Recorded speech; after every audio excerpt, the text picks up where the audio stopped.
I'm Elizabeth at Literary Princess. If you are new here, welcome. I have a PhD in English literature with a focus on Victorian women novelists, and as you might expect, I love to read. Today I have the book fan behavior tag for you. This tag was created by Paul from The Accidental Bookseller. I wasn't tagged in it, but I've seen it making the rounds and it's a pretty fun one, so I figured I would do it. There are 15 questions. Let's jump in. Question number 1. Do you carefully examine the condition of all copies of a book in a bookstore before buying one? No, I'm way too lazy for that. So at a bookstore selling new books, if the first copy that's the first one on the shelf has like a noticeable flaw, like a dent in the cover or the dust jacket's bent or whatever, I will look at a few of the other ones to find a better one. But I will not look at every single one because, again, I'm way too lazy for that. At a used bookstore, if there happen to be 2 copies of the same edition, I will look at both of them and see what's the difference in price and what's the difference in condition, and then based on that I will pick. But with used bookstores, I feel like that happens way less because usually they don't have multiple copies of the same book. Question number 2 is related to the first question. If yes, are you brazen about comparing them in front of others, or do you wait until it's quieter or other customers have gone? Oh, I'll do it right in front of people, I don't care.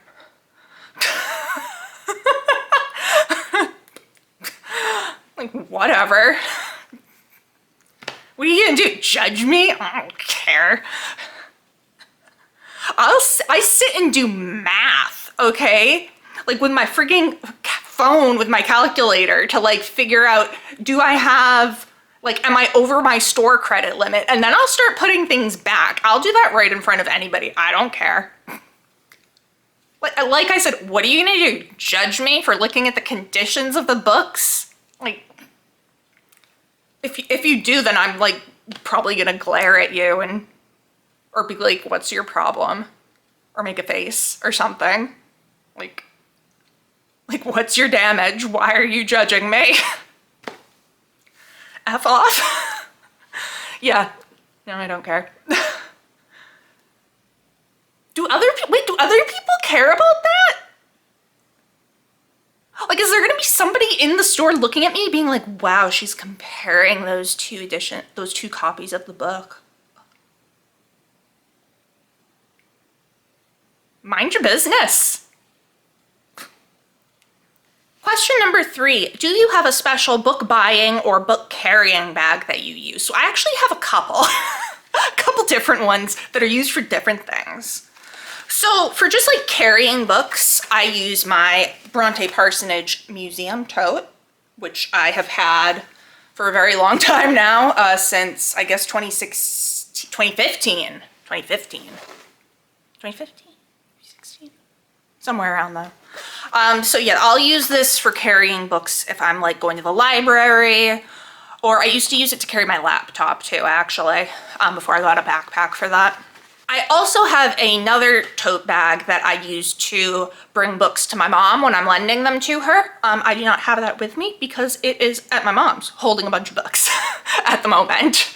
But oh, it has a book on it and says something about reading. My sister-in-law gave it to me. I like it quite a lot. It's a smaller bag, which is why I use it for bringing the ones to my mom, because I usually only give my mom 5 at a time.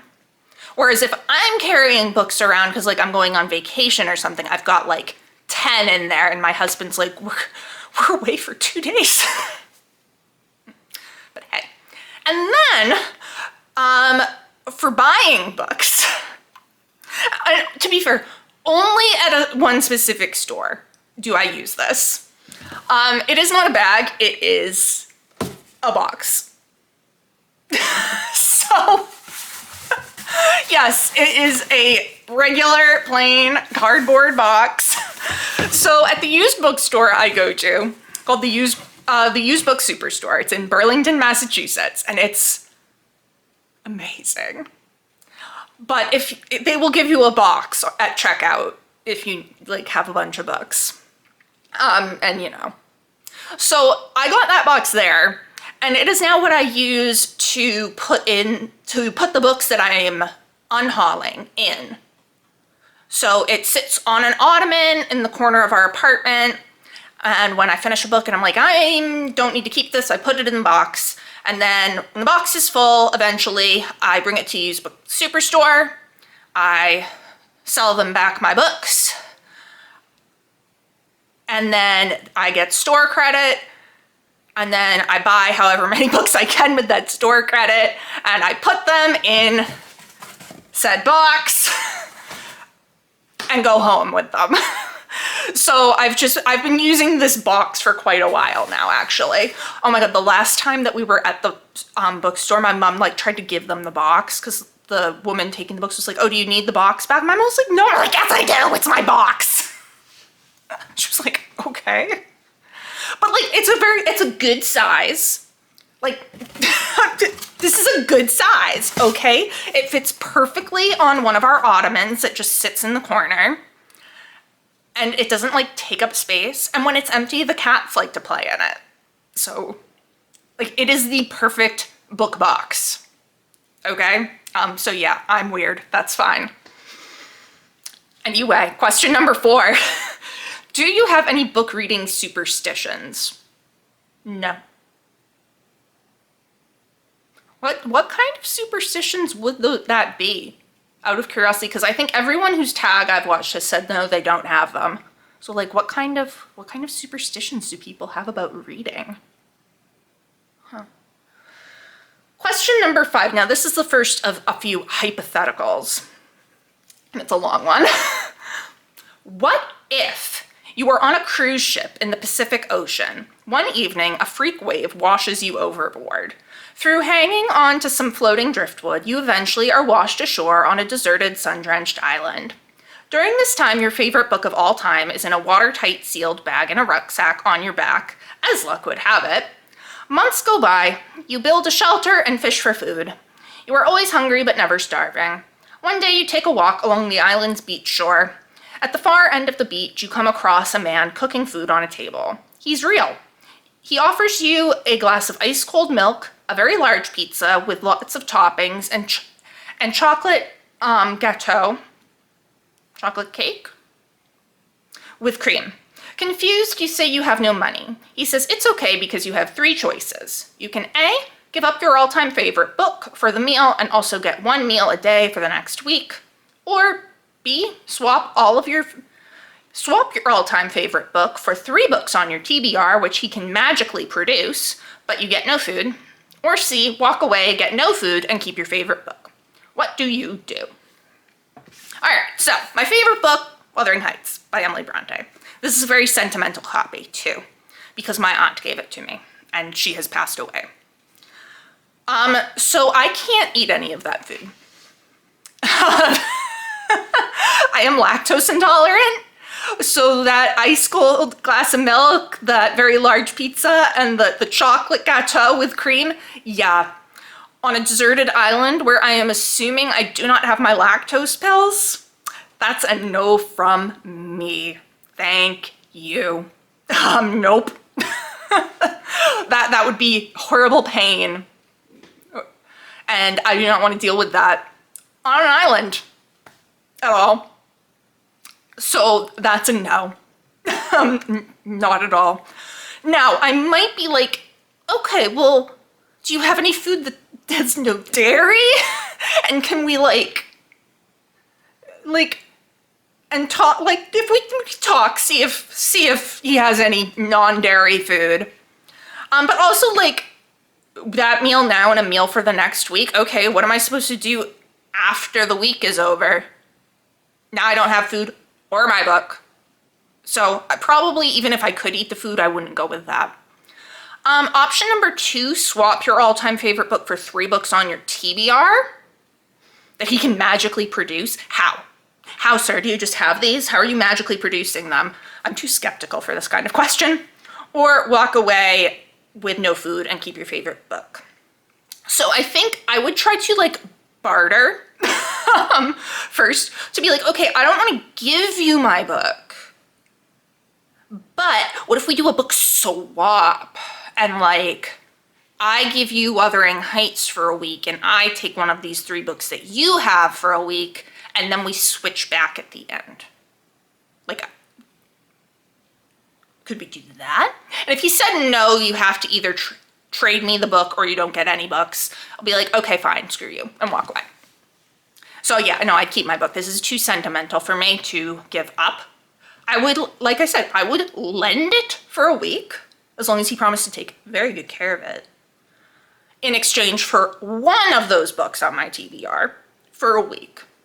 But I would not trade this book outright for anything, and definitely not for food that I can't even eat.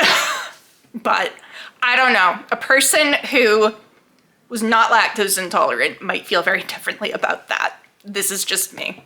I'm assuming I don't have lactose pills. Question number 6, what do you use as a bookmark? A standard bookmark, something sentimental, or any piece of paper on hand? I use a standard bookmark. I have 5 bajillion of them.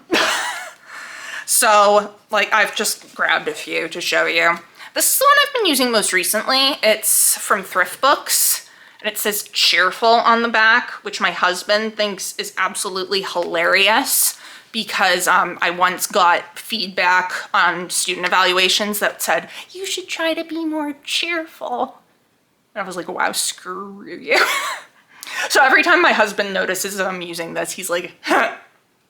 So yeah, this has been my most common one lately. It's just like, it's a good size. It's like a good thickness. It's sturdy, and I can use it to highlight, to keep my highlight straight.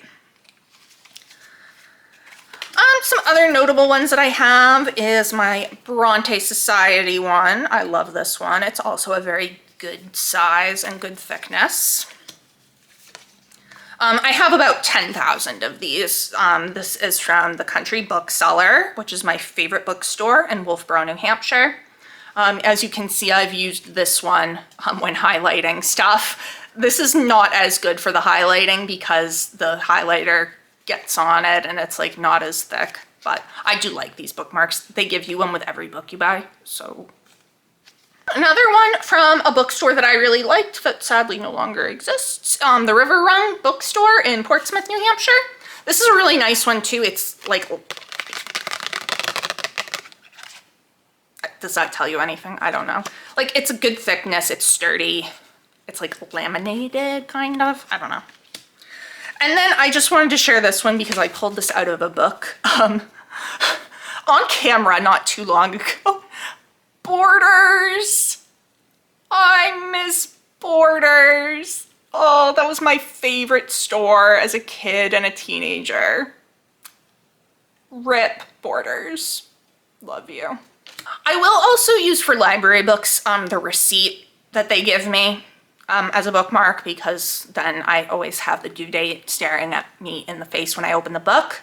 But if they don't give me a receipt, because sometimes they don't, it depends on the librarian, then I'll just use one of my regular bookmarks. Question number 7, do you buy more hardbacks or paperbacks, and why? Paperbacks, definitely. I mean, A, they're cheaper, but B, like the Penguin classics here that I really like, those are paperbacks. Same with the Oxford World's Classics. And since most of the books I buy are classics and I like to buy them in these types of editions, yeah, I get a lot of paperbacks. Anyway, hardcovers are expensive. Like, they can be like $40. Like, what? Why? I will buy hardcovers if I have like a gift card, or if it's like a special occasion. Like, maybe, but usually no. Question number 8, if you were to find a secret unpublished sequel manuscript to a famous book, what would it be a sequel to? So I don't like want a sequel to anything. I'm like, no, I don't need a sequel. What I do need is a secret finished manuscript of some of these books that people just died before finishing. So I've changed the question and gone with that. And for this, I have chosen Charlotte Bronte's Emma, which is a very small fragment of a story we have. Like, is it even more than one chapter? Oh, 2 chapters. 2 chapters. Thanks, Charlotte. I have it in this bind up with the professor and some poems. I would want to discover the secret finished manuscript of that, because A, that would make my career. Oh boy, that would make my career. But B, I also want to read it because it actually is like a really interesting opening and I want to know what happens. And yeah. So yeah, I don't want a sequel. I just like I want one of these fragments finished. And Emma by Charlotte Bronte is the one. Question number 9, another what if. You live exactly half a mile from a major chain bookstore, Waterstones, Barnes & Noble, whatever. Exactly half a mile, no more, no less.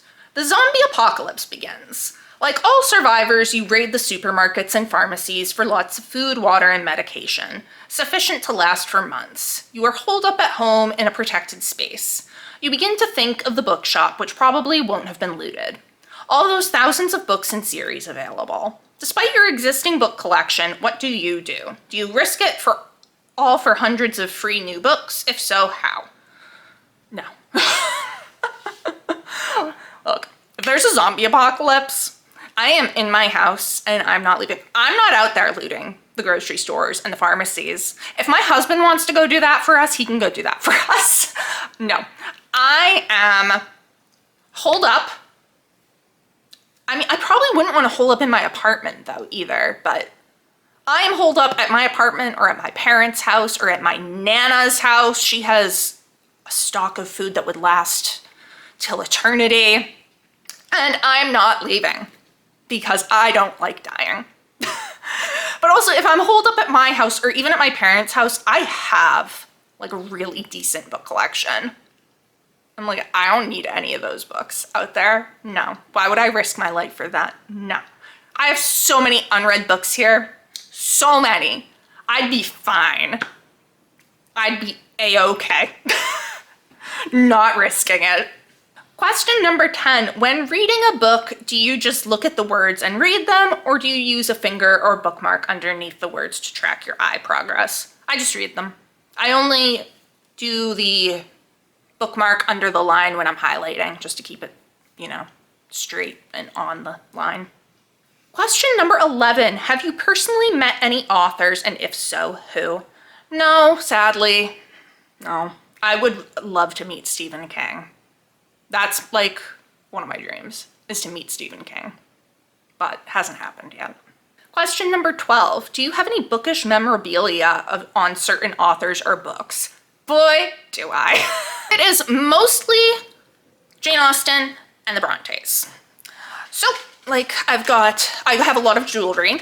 I have these Jane Austen earrings that somebody gave me. I don't have pierced ears. Or, well, I do, but they closed up. I don't wear earrings, but I have these. I need to find something to actually do with them, but it's got her on the back. My Pride and Prejudice necklace that I used to wear a lot, but now I don't go anywhere, so I don't wear anything a lot. I have my Persuasion necklace, which I don't know how well it will show up, but it's I'm half agony, half hope, and it's got like each of it on a side of the little thingamajig. And I have a Jane Austen candle that a friend gave me. I then have my Bronte stuff, which includes socks, more jewelry. This is a Emily Bronte poem necklace, Wuthering Heights key necklace that I used to wear all the time. I hope these are showing up. I also have, but I don't know where it is right now, a Jane Eyre bouquet charm that says, "Reader, I married him." And I had that on my bouquet at my wedding. I'll put a picture here. And then I've got a Bronte candle, a Bronte stationery set, which has this beautiful box, and then note cards and a little journal. I haven't used any of them yet, but I do want to. And on the back it has her novels. It's cute. Yeah, so those are like the main authors I have them for, is Jane Austen and the Brontes. I do also have the Literary Cats coloring book, which has the Brontes and Jane Austen, along with several other, like Charles Dickens. Like they're all cats, and they all have cat-themed names. The Bronte litter. I haven't colored in this yet either, but I do want to. Yeah, I have a lot of stuff like that. And that's just what I could easily grab. I do have more. Question number 13 is the final what if question. The world is about to suffer a cataclysm, but you have managed to get space in a public underground nuclear bunker where you will live for 12 months. You are only allowed to take 5 books with you into the bunker. What do you take and why? Well, first and foremost, Wuthering Heights by Emily Bronte. I think we covered that in the last question. I'd also be taking Pride and Prejudice by Jane Austen. This is another copy that same aunt gave me. It's very special to me. Jane Eyre by Charlotte Bronte. There's been so many Brontes. There's been so much Bronte stuff in this video. Can you tell I really love them? Yeah, this is just one of my favorite books, and I think having Jane's narration would be a very comforting thing. Red Comet by Heather Clark. This is a biography of Sylvia Plath that I really, really love and want to reread, and if I'm stuck in a bunker for 12 months, I think I will get the chance to read it. It also has like a lot of her poems and stuff written out in here, so I get the poems and the biography for one. Book number 5 is The Lord of the Rings by J.R.R. Tolkien. Now, I have said ages ago in another video that I would probably never reread these, even though I think they're great. But like, it's a lot to read these. I don't know. They're a lot.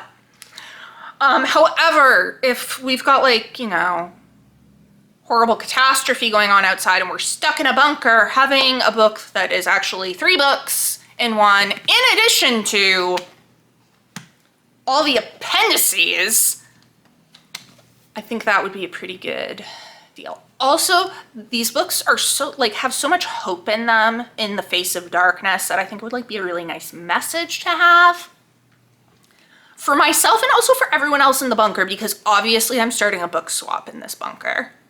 Like, if I brought 5 books and surely at least a few other people brought 5 books, like, we'll be okay. We'll be good. We'll be great. We'll be swapping books, and so then we will all get the hope of Lord of the Rings. Question number 14. How long ago did you realize your book buying number was much greater than your actual reading number? Oh, I've known that since high school. So like 2 decades? Yeah, no, I've known that for a very long time. Question number 15 is to tag others. I'm not going to tag anyone because I know that this has gone around quite a lot, but if you would like to consider yourself tagged by me, please do. I would love to hear your answers to these questions in your own video, or if you don't have a channel and want to answer some of them in the comments below, that would be great too. Thank you to Paul for creating such a fun tag. If you enjoyed this video, please don't forget to give it a thumbs up and subscribe to see more of my bookish content. It has been great chatting with you. I will see you soon. Bye.